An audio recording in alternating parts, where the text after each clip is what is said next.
Om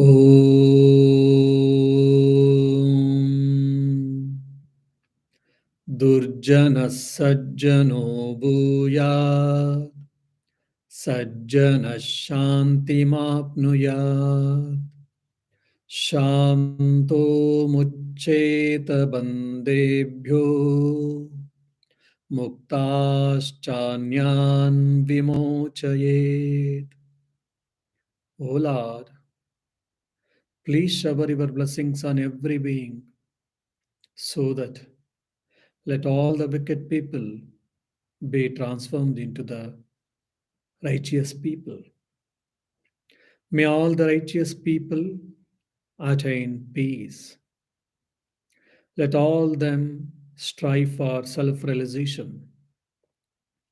And may all the self realized people help others to attain the self realization. Om, peace, peace, peace. My dear devotees, we were discussing Narada's Bhakti Sutras, that is, aphorisms on devotion. It is one of the wonderful devotional literature. What is devotion? How to practice devotion? What are the means? What are the obstacles? All these things are beautifully explained in the capsule form or in a very precise manner.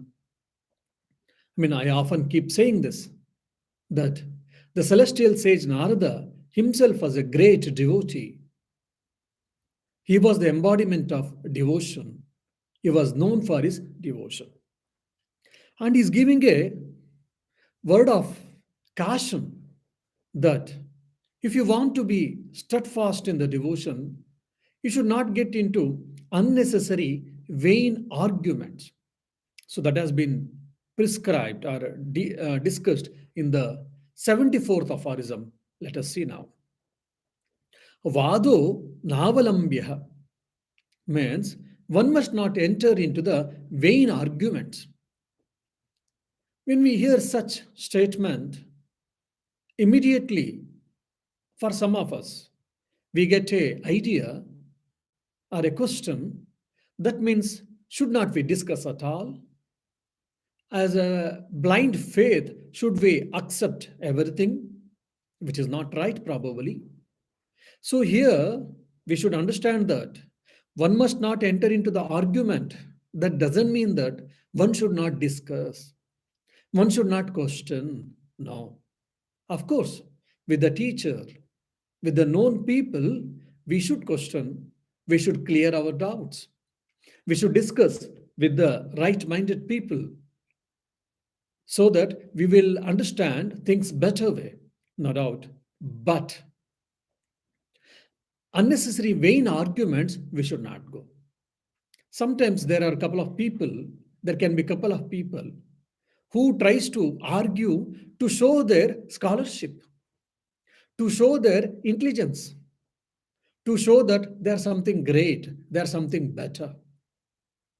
When you try to discuss with such type of people, you may also land into such situations where you may get ego or your emotions get hurt.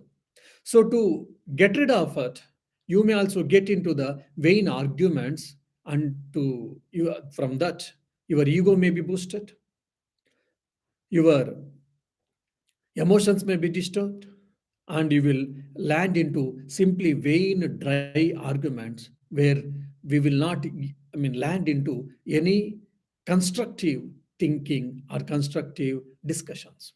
So, that type of vain argument should be avoided by the devotee. This is what the sage or author he means it. Why? Because it can bring egoism, desire for name and fame, desire for victory, desire for power and position, fear for losing or defeating the argument. All these things can disturb our spiritual life, our internal life, our mindset, more than that, our devotion. So we should not do this. And sometimes what happens, opposite people, opposite people's arguments may bring a effect on our mind so that our devotion, whatever the devotion we have got, whatever the faith we have got, it can be shaken, it can be disturbed. So vain disputation, vain discussions, vain arguments are worthless. We should not go for it, and it is a bane for spiritual life, explicitly for devotional life. And he's giving one more reason for that argument, why we should not get into argument. For that, he is explaining or is giving one reason in the next aphorism. Bahulyakashatvad anityatvacha means this is because there is scope of many points and none of them is conclusive. Say, for an example, we for Ayurvedanta society, there can be three or four paths, three or four ways to come here. Someone say that this particular path is better. Someone say no, this path is beneficial for me, and others say no, this path is better for me, which is good for me. Now, all these three paths finally it leads to Ayurvedanta society, no doubt, because from where they are coming, from which side they are coming, where they are located, it based on that it helps them to take the path. Similarly, we have got different nature. Someone has got emotional nature, emotional tempered people.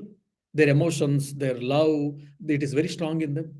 For some, intellect is very strong. They're always thinking, they believe in or they obsessed with the thinking. And some are always busy, or their nature is work. And some are very internalized and they're very meditative in nature. No, based on the nature, their means or the spiritual path also will differ. Now, whoever is more of emotional nature, probably for him, the path of devotion will be beneficial. Now, someone is very intellectual, he keeps on thinking, he keeps on studying. For such people, probably the path of Jnana Yoga will be beneficial, more suitable. Now, I'm always believe in work. Fine. So, whatever my strength is there, convert that action into selfless action. That's what path of selfless action or karma yoga. Now, someone he doesn't bother much about anything, any of these things. He wants to keep calm, quiet, serene, meditative. He's a meditative in nature. Then he should try to follow the Raja Yoga. But now, for an example, I am practicing Raja Yoga. So for me, Raja Yoga is supreme. Raja Yoga is the best path, no doubt. But a person who is emotional tempered person, or a person who is always man of action, for him Raja Yoga may not be suitable path. Now all the three sit and start arguing Bhakti Yoga is supreme, Raja Yoga is supreme, or Karma Yoga is supreme. Then there will be vain discussions, vain arguments, and there can be exchange of emotions, exchange of egos, and our faith, our understandings also will be disturbed. That is a reason the author is trying to tell there can be many views about the reality. There are many paths to approach to attain the reality. So, what is best for me? What is suitable for me? I have to read and understand. If not, I have to approach a teacher and I have to get a guidance from him and I should start practicing it instead of getting into vain arguments. And one more thing is that unnecessary comparison should be avoided by this aphorism. If you read and deeply reflect upon this aphorism, we can understand that unnecessary comparison should be avoided. Oh, you see, such a person is always meditative in nature. He sits for long hours of meditation. So wonderful, no doubt. But I would also like to practice hours of meditation. Fine, you try. Can you? Yes, maybe half an hour, 1 hour, everyone should practice meditation, no doubt. It helps.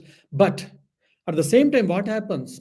If your nature is more of work, man of work, then if you sit for meditation for a long time, you cannot sit. Either you will go into sleep or your mind is disturbed, or after some time, you may lose the interest in spiritual life itself. Because you are man of action or woman of action, better you should practice karma yoga. Because someone is practicing Raja Yoga, that doesn't mean that that is a superior path and it is the best path and I should follow because comparing myself with him or her.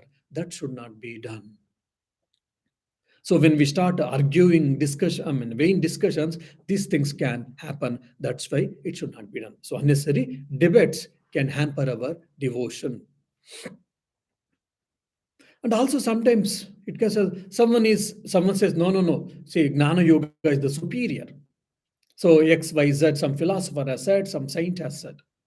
Now I was practicing the path of devotion or path of selfless action. Now Gnana Yoga, the path of knowledge is the supreme. Oh my God. Now what shall I do? Should I follow path of meditation? Should I follow path of devotion? Should I follow the path of knowledge? We get confused. And again, already we are having a lot of confusions, and this added confusions will again disturb our mind and disturb our spiritual life. That's why we have to take care of these things. So unnecessary comparison should be avoided. And also he says that by doing vain discussions, our spirit of devotion may be hampered or disturbed. So that's why that also should be avoided. And because of arguments, we feel that we are very knowledgeable. We may feel pride, ostentation, and we may get a desire to show, display our scholarship to the public or to the group or to the opposite people, and intense desire to win over the argument and lose our mental happiness and lose our mental balance and lose our peace. Peace becomes pieces for all of us. So that's why vain arguments, vain discussions, vain debate should be avoided. Now, someone is interested in knowing the truth. Someone wants to discuss to have a better understanding, either you or opposite person. Can we discuss? Yes. Any healthy discussions is welcome, no doubt. The author is not against for that. He's only saying that vain discussion, who wants to prove that he is right, she is right, or he or she is supreme, whatever he or she is saying, that is only supreme, that is only right. With such type of people, our discussion should be avoided. And also, otherwise, this can bring a sort of skepticism also. So that's why we have to avoid. Now, so what should not be done? Vain arguments has to be avoided, vain debates has to be avoided. Why he has told? Now, what should be done? What should be practiced? That has been told in the 76th aphorism. Bhakti Shastrani Mananiyani Tad Bodhaka Karmani Karaniyani means devotional scriptures should be studied. Not only studied, it should be reflected upon. And those activities which helps us to increase our devotion must be performed.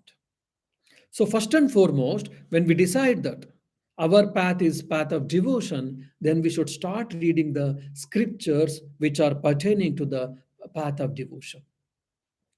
Today, in nowadays, because of internet and YouTube and because of availability, we start reading any book and every book. Sometimes we read Sadhguru, sometimes we read Ramakrishna, sometimes we read Jesus Christ, sometimes we go for Art of Living books, sometimes we'll read Eckhart Tolle, Muji. Like that, so many philosophers, so many people have their own views. We keep on reading and we get confused, we get baffled, and we will stand nowhere. We read so many books, no doubt, but we are got confused. We don't have any clarity of thought on any particular concept. This can happen with many people. Initially, yes, we have to study and compare which path, which idea, which way will be suitable for me. Yes, initially we have to make an experiment, we have to make investigation, we have to make a thorough study, survey. Yes, no doubt. But once we understand that this is my path, this is my view, this particular path, this particular philosophy suits me, then I should stick on to it at least for some amount of time, some good amount of time. I should completely dedicate my time, energy, mind for that path so that I will be ingrained in that, so that I will be established in that path. Then you can study other scriptures, other philosophies, and all, which will add extra features for your understanding. But initially, if you go on reading different things, what happens? Your understanding will be disturbed. It may be disturbed. That's the reason many people get confused and they keep on asking questions and they keep on showing their interest, or they keep on showing, display their, what do you say, intelligentsia or scholarship. So that will not be helpful. So we have to be very clear about this. And now say, I have decided, or it is clear, it has become clear for me that the path of devotion is suitable for me. What should I do now? So the author is telling that the scriptures which are explaining about this devotion, like Narada Bhakti Sutra, which we are studying now, or Bhagavad Gita, or Bhagavata, or the life of Jesus Christ and teachings of him. So, or maybe life of saints who have practiced this devotional path, their life and their teachings has to be studied.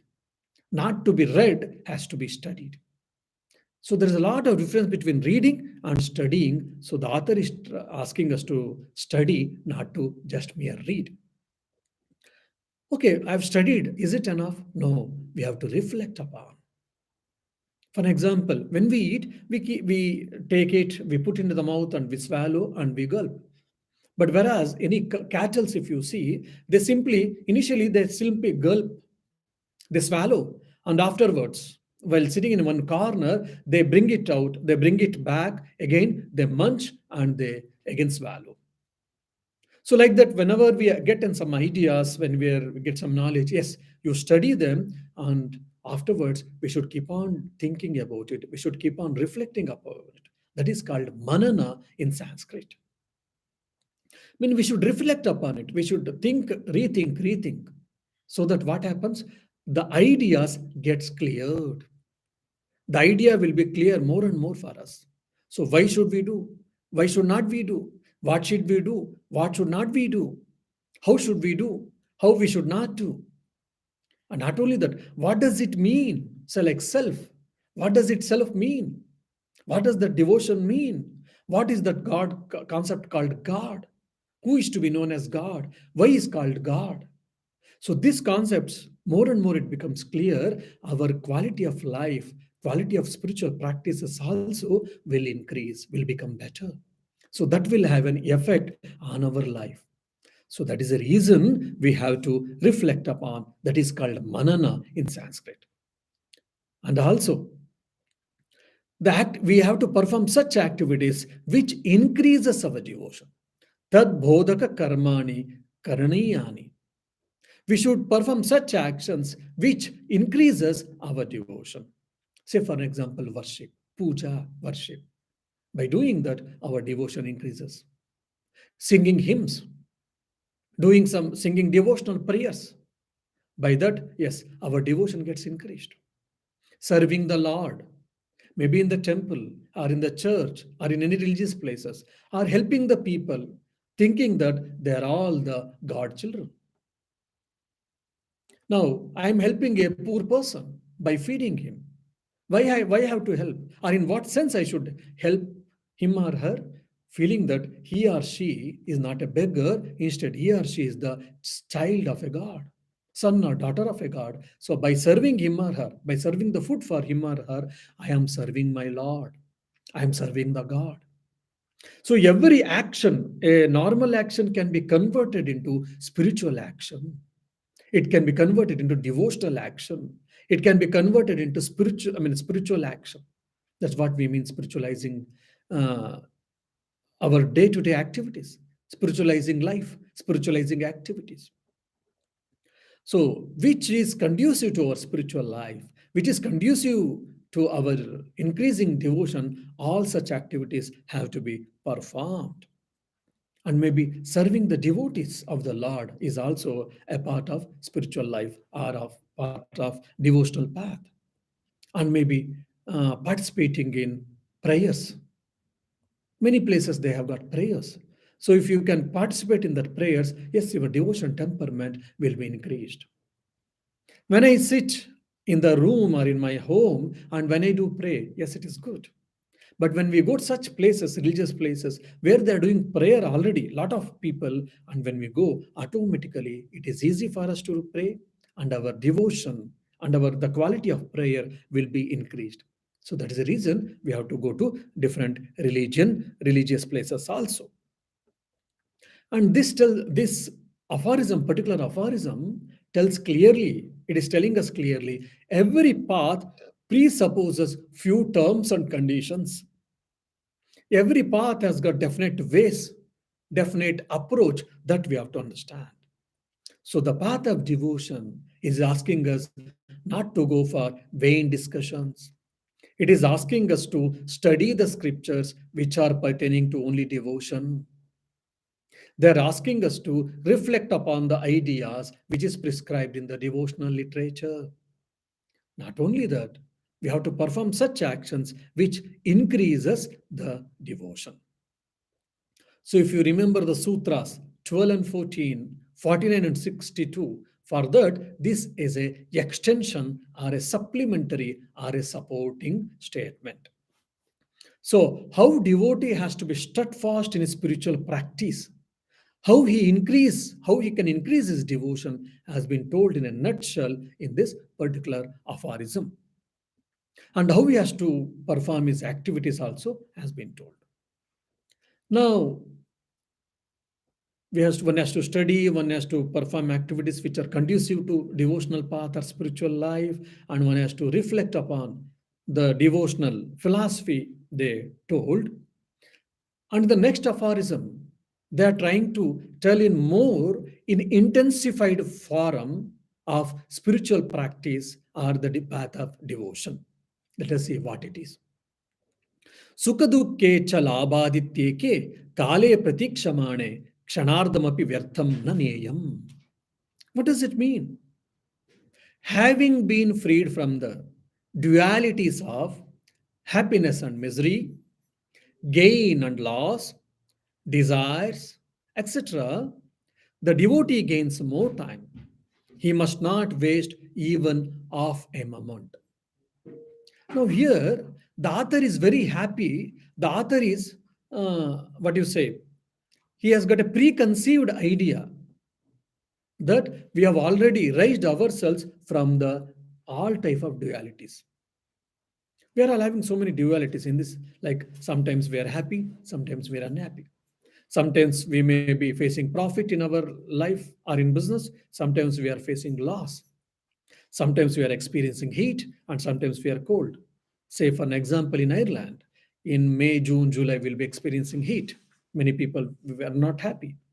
Now, it is a cold season, and sometimes some people may not be happy because of this cold. So, these dualities are part and parcel of our life and part and parcel of this dual world. Now, you cannot change them or you cannot avoid them, but how to face them, how to accept them has been told very clearly. Accept them, don't react, because these are part of life, part of nature, part of the creation. Accept dualities, don't react. If you do it, what happens? Lot of your time and energy has been saved. Say, for an example, now it's a cold season. Oh, God, why did God create this cold? If I keep on lamenting, the cold will not go. Instead of that, my time and energy gets wasted. Instead that, okay, you wear a 2 or 3 layers and start doing your activities. So that what happens? Your time and energy is saved. So that's what the author is saying that. So don't be the victim of dualities. Rise yourself, transcend yourself from all such dualities. That is the only way to be peaceful and to be blissful at all times in the midst of staying in the difficulties. So, having transcended oneself from this duality, what should one person do? He says that one should not waste any single moment, even half a moment, half a minute. He should start practicing spiritual uh, practices, which is conducive to devotion, or by which one can be nearer to God. So that means the spiritual life presupposes control of mind and senses. The spiritual life presupposes to raise one's own mind or one's own consciousness from the normal world. We are living in the world, no doubt. We are doing all our regular activities, no doubt, but we are not obsessed with them. Rather, we have raised ourselves. We have gone beyond with a few levels. So that has been presupposed from this Narada's aphorism. Probably we have heard this one great statement: time and tide waits for none. So we have to be very careful. Spiritual life is not a lazy life. One has to be spiritual so he can be careless. No. One is a spiritual person, so he's not at all bothered about it. No. Spiritual life is intense, active, alert life. Whatever in the materialistic life, we are so much careful. Otherwise, we will lose job, we will lose money, we will lose many things. Then when it comes to spiritual life, what to do? I have to be extra careful. Otherwise, I will lose time and energy. I will not prosper in spiritual life. I will not progress in spiritual life. So many people think spiritual life is a lazy life, inactive life, or careless life. These are all wrong ideas, wrong notions. So spiritual life is an intense life, it is an active life, it is with full of alertness, it is with full of commitment.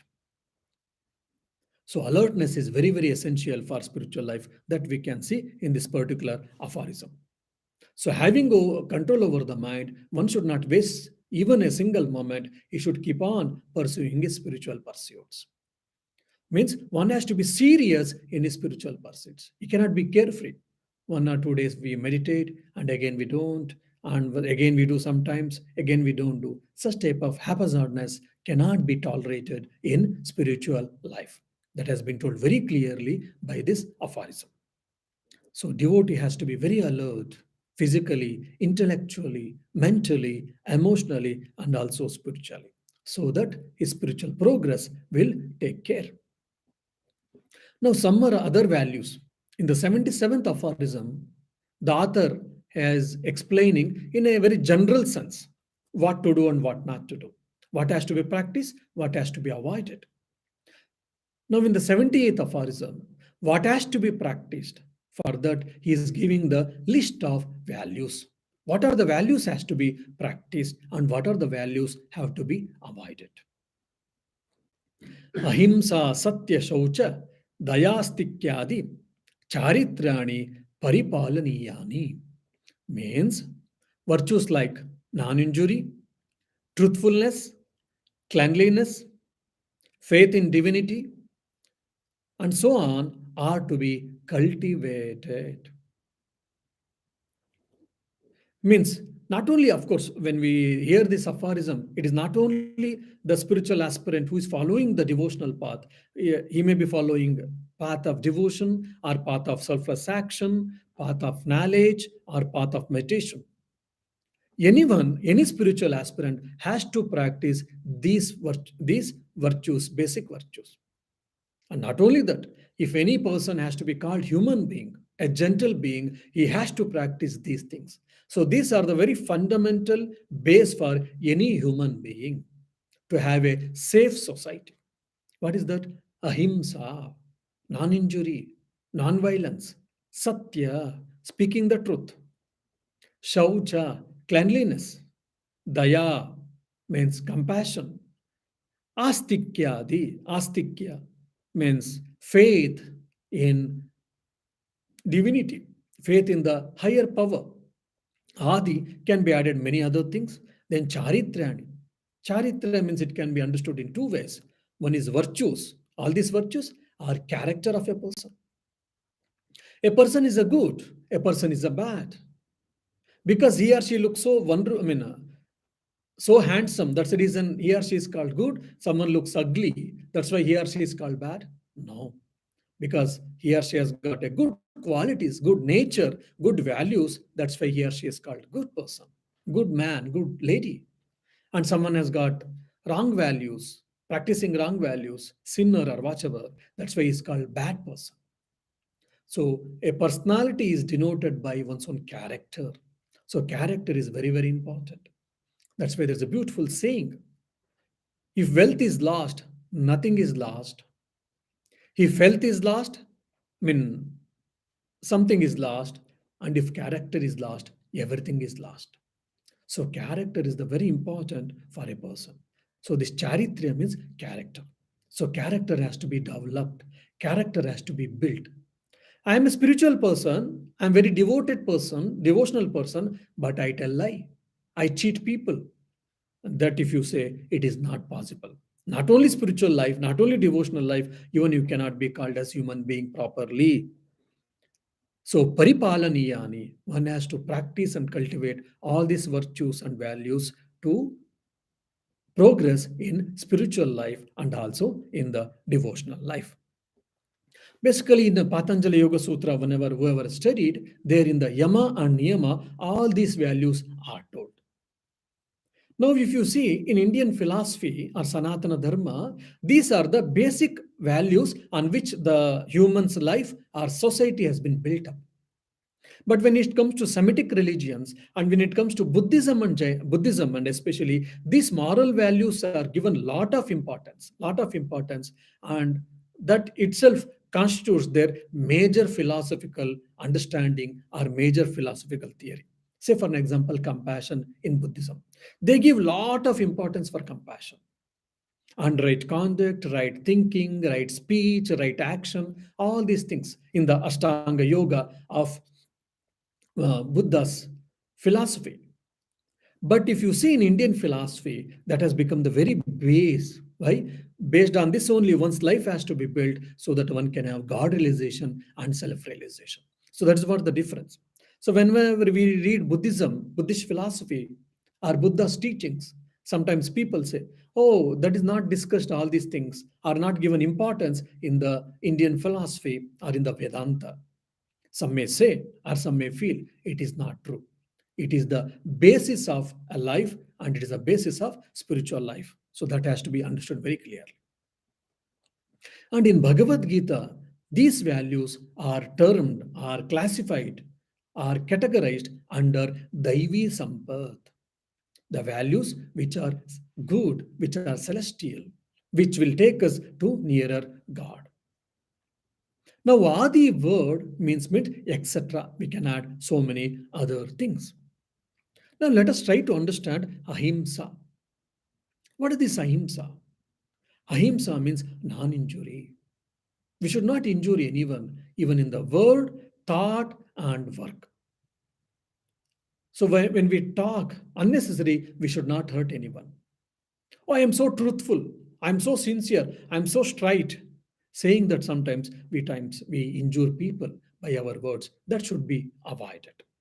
But it should be truthful, no doubt. It should not be lie, but at the same time, we should tell in such a way that that should not hurt others or opposite side. That is what very important. That's what told by Sri Krishna in Bhagavad Gita. Then thought. Now I'm been troubled by someone for whatever reason. So definitely there will be reaction from me towards him or her. Since I'm unable to do anything, at thought level, I will be thinking that let him or her die.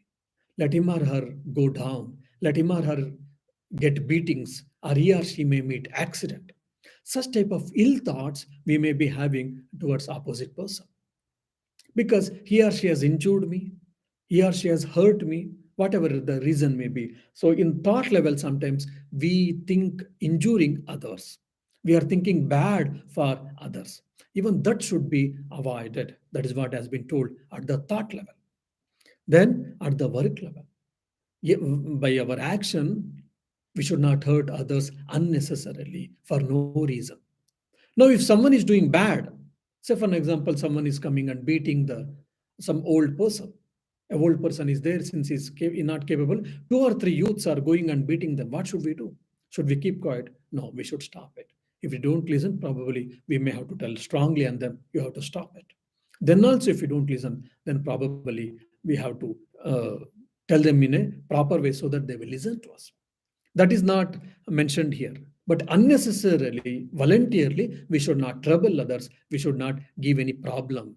either at the level of word, that is speech, in the thought, or in our action. One should not injure. And in the Jainism, this concept, this philosophy has been followed in the very extreme level. Means they wear, the Jain monks especially, they wear a piece of white cloth when they talk. Why? Because they feel when we are talking, our breath is going out. When the breath of whatever it comes from our body, it has got a certain amount of heat. Because of the heat, the organisms, bacteria or organisms, very microscopic organisms, may die because of our the heat which is coming from our mouth. So that is an injury, himsa. So to avoid that, they always cover their mouth with a piece of white cloth so that that heat can be filtered and the organisms in and around should be avoided. And many of the monks, or most of the monks, are the monks of the Jain monks, they don't even wear sandals, slippers. Why?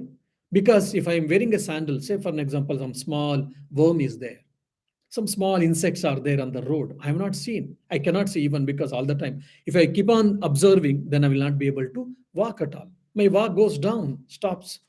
So I don't know, but because of wearing sandals, if I'm walking, I may stamp on some small insects, small organisms, and they may die.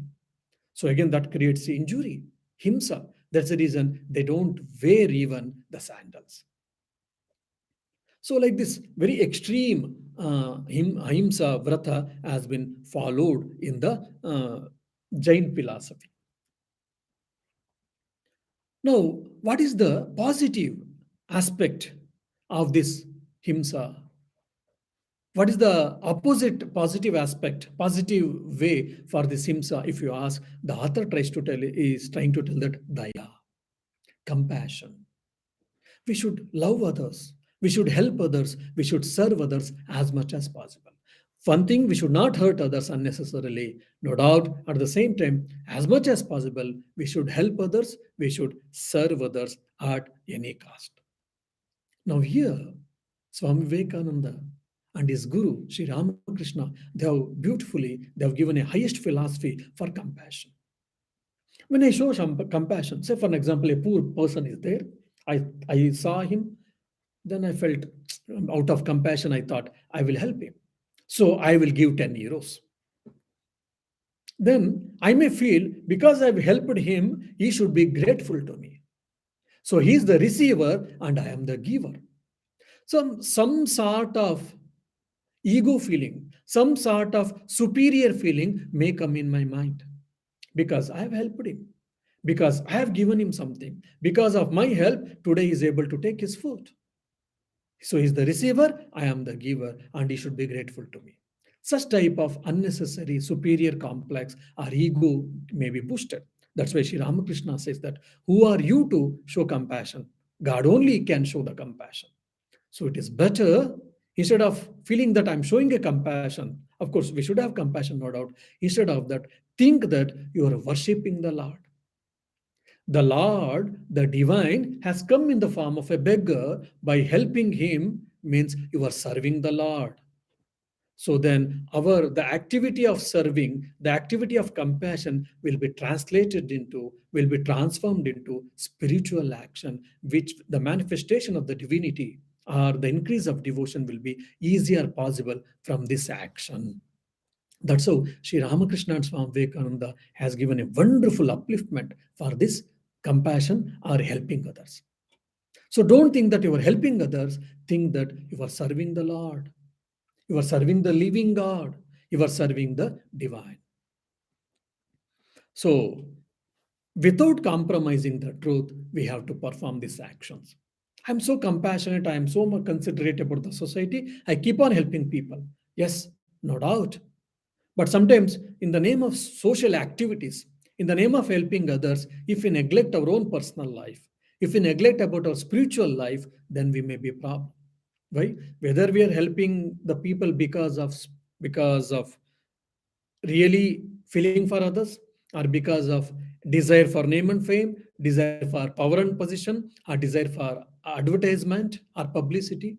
What is the intention behind our action? Sometimes we don't understand. Our mind can bluff. So that is the reason all the great leaders they say that the spiritual practice and helping others should go hand in hand, like they are the two wings of the bird. Just you are helping, no doubt, but what is your intention is also very very important. Helping others is always good action, no doubt. Whatever the intention may be, there are always better actions, no doubt. But if your intentions are pure, then that will be more conducive to your spiritual life. That is what the author is meant. So, other than as a parallel, while you are helping others in a social in society, you should also take care of your spiritual life, if your spiritual practices of your spiritual pursuits. So, in the name of service, one should not neglect spiritual life or internal spiritual practices. Means even the altruistic ideas should be followed without harming one's spiritual practice or spiritual quest. That's what the author means. Now, the second virtue the author is trying to tell is satya, practicing the truth. If you see in the Vedas also, they say satyam vada dharmam chara. Means one has to speak the truth and one has to follow the dharma. Dharma means it is not religion. Here, dharma means also it is nothing but the truth, or which the path which takes to the God, that is called dharma. So, practicing the truth is very, very essential for every one of us. And Sri Ramakrishna, he goes to the extent saying that in this present age, practicing the truth is the highest penance. If one is truthful, one has never lied, then he has performed the greatest penance. And this truth also has to be practiced at three levels: at the word, at the thought, and the deed. Means what? We should not speak untrue. We should not speak in untrue manner. We should not think in untrue way. And also, by our words, we should not speak untruth. And at the thought level also. Because to put someone down, so many times we manipulate things. That is what we mean. At the thought level, we should also not think of untruth. This manipulation is nothing but ill thought or wrong thoughts, or thoughts thinking in an untrue manner. And deed is telling lies, cheating some people, and manipulating or misrepresenting. Many other things will be the part of this deed. Means practicing the truth or practicing the untruth in the action level. Then the third is shaucha, cleanliness. External cleanliness and internal cleanliness is most important. I'm a spiritual person. I don't care for all these things. So saying that I'm not supposed to wear a shabby clothes. I'm not supposed to say that, okay, 2 or 3 days or once in a while I take a bath. And I don't keep my room or keep my surroundings neat and tidy. Oh, I'm a spiritual person. My mind is always above, so I don't bother about it. No, that is not. Cleanliness is next to godliness. If you see, in any great people's life, most of them, they were always clean, neat, tidy. Sri Ramakrishna's room, whoever has seen, they tell in their experience or reminiscences. His room was very small. His room was small. Very few articles were there, but every item was kept in a right place, in a right way, in a proper way, in a pleasant way. Once, Master Mahashay, Mahendranath Gupta, who is the author of Gospel of Sri Ramakrishna, he takes a knife from the cupboard and uses. Afterwards, he keeps in a cupboard in a different place. Sri Ramakrishna says, no, that was not the place from where you took the knife. From where you took the knife, you should keep there only. Then Master Mahesh asks, Sir Thakur, what does it matter whether you keep here or there? It is only in cupboard only. He says, no. Tomorrow, even if after you were going away night, even if without any, current, of course, there was no electricity then, without lamp, even if I go in the dark, I should be able to get it. So sometimes we keep our key somewhere, mobile somewhere, our bag somewhere, some clothes or whatever our essential things, and we keep on searching for it and we waste our time and energy. Sometimes if it is so emergency, sometimes we shout on the family people also, family members. That's the one thing, waste of time and energy. Second is, this is training the mind. Keeping a thing in a particular way, in a particular place. Every time if you are doing the same thing, what happens? Your mind is trying to be systematic. Once your mind is systematic at the external level, the same thing can be extended at the internal level also. Thinking systematically, viewing perceptions in a systematic way, then our work, then our spiritual practices, meditation, or any other spiritual practices can be made in a very systematic way. So that's why keep maintaining the cleanliness and keeping things in a uniform way, in a disciplined way, in a right way is very, very important for our life. So, as I told already, spiritual life is not the careless life. It is not the, shabby life. No, it is with full of conscious, it is with full of alertness. So, external cleanliness is very important, no doubt. And more than that, internal cleanliness is much more important. What are my feelings, our values, our emotions that should be pure indeed. Shaucha means. So maybe lust, kama, krodha, anger, lobha, unnecessary desires. I want this, I want that, so much. Moha, delusion, madha, ostentation, matsarya, jealousy. All these things has to be avoided. All things has to be removed and checked so that one will be clean even internally. Internal cleanliness is very, very important. For example, if the mirror is not clean, I cannot see my image. So, similarly, the mind is a wonderful mirror. If it is not clean, then the reflection of God, a reflection of divinity, cannot be seen. So, mental cleanliness is very, very important. Then, apart from that, what are the values which is conducive to spiritual life? Whichever is lifts our mind, whichever is helping to go nearer the God, whichever is helping to manifest our divinity, all these values have to be practiced, are to be practiced. And whichever the values or the mindset or the attitude which is hampering our spiritual life, which is the obstacle of our spiritual life, all that things are to be avoided, are to be shunned off. This has to be, a general understanding can be taken from the particular aphorism. So, what are to be practiced, what are to be not to be practiced, are to be shunned, all renounced. These ideas are being clearly told in this particular aphorism. Of course, this is a very basic idea, basic teaching for all the paths of spiritual sadhanas, or karma yoga, jnana yoga, raja yoga, or bhakti yoga. All the people of all these paths have to practice these values, which are very fundamental in nature. And to be a civilized being, we also need these values. More in next class. Om Shanti Shanti Shanti. Harihi Om Tat Sat. Shri Rama Krishna Arpanamastu.